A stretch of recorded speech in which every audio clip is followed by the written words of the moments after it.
வணக்கம். கரூர்ல ஏற்பட்ட அந்த சோக நிகழ்வு இன்னும் நம்ம மனசை விட்டு நீங்கவே இல்லை. இதுல நம்ம கவனிக்க வேண்டிய விஷயம், ஒரு தலைவன்னா தன்னை நம்பி வந்திருக்கக்கூடிய மக்களை எந்த இடத்துல கைவிடக்கூடாது. கடைசி வரைக்கும் அவங்களுக்காக நிக்கணும். அவன் தான் உண்மையான தலைவனா இருக்க முடியும். ஆனா பாருங்க, தாவேக்காவுடைய தலைவர் நடிகர் விஜய் சின்ன குழந்தைங்க மாதிரி போலீஸ் சரியில்லை, பாதுகாப்பு சரியில்லை, நாங்க கேட்ட இடத்த கொடுக்கல, அரசாங்கம் சரியில்லைன்னு சொல்லி பொய் மேல பொய் பேசிக்கிட்டே இருக்கிறாங்க. இன்றைக்கு நீதிபதிகள் கிட்ட போய் நல்லா வாங்கி கட்டிட்டு இருக்கிறாங்க. இத்தனை உயிர்கள் போயிருக்கேன்னு சொல்லி அந்த மன வருத்தம் அவங்களுக்கு உண்மையிலே இருக்கா இல்லையான்னு தெரியல. எப்படியாவது இவர்கள்ட்ட இருந்து தப்பிக்கணும்ன்றதுக்காக தான் அவங்க பேசுறாங்களே தவிர, மக்களுடைய இந்த சாவுக்கு நம்ம தான் காரணம், பொறுப்புன்றதை நினைக்காம பேசுறாங்க. இதுக்கு பின்னாடி இருந்து பிஜேபி பயங்கரமா அவங்களுக்கு ஆதரவு தராங்கன்றத நம்ம இப்ப பார்க்க முடியுது. அவர்கள் அமைச்சிருக்கக்கூடிய பாஜகவினுடைய குழுல நடிகை ஹேமமாலினி வந்த உடனே சொல்றாங்க என்னன்னா, இது ஏதோ கூட்ட நெரிசலால்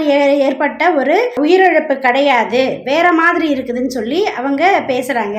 எது எப்படியோ விஜய் அவர்கள் பின்னாடி இருந்து யார் இயக்குறாங்கன்றது இதுல நல்லா நமக்கு தெரியுது. இனிமேலாவது மக்களே எச்சரிக்கையா இருங்க, பயத்தோட இருங்க. இவர்களை நம்பி போய் உங்க உயிரை விட்டுறாதீங்க. நன்றி, வணக்கம்.